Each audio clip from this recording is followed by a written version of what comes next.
There are people who are coming home from work and walking down the street, and maybe this is a spectacle for them as they see firefighters still on the scene, still spraying water some 15, 16 hours after this fire first began. But there are dozens of families who are tonight, as you said, sleeping somewhere else. Their homes, their apartments, either burned straight through or water damage all the way down to the ground floor. There are nearly 200 people tonight being assisted by the Red Cross.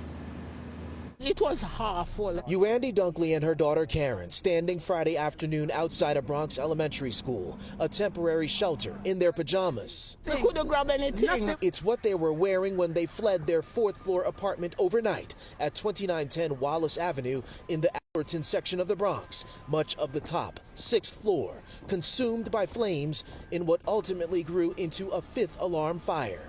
Well, I didn't know it was that big until I came outside. 7 people suffered various injuries as strong winds whipped up the flames. The cause still under investigation, but several tenants pointed to what they feel may have, at the very least, played a role in the fire: the widespread use of space heaters.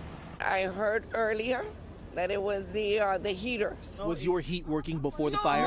No heat. City housing officials say inspectors responded to a no heat complaint 2 days before the fire and confirmed it was indeed working. But city records show dozens and dozens of complaints at this building over the last 2 years for no heat. The building owner, Ved Parkash, owns dozens of buildings across the city and 10 years ago topped the worst landlord list. Through a spokesperson, his company issued a short written statement, quote, "We are withholding comment because this is an active fire investigation." Do you have renter's insurance? No. That's my worst thing I should have done. A spokesperson for the City Housing Department of Housing Preservation and Development releasing a statement that reads in part, quote, "Providing heat during winter isn't just the ethical thing to do, it's the law.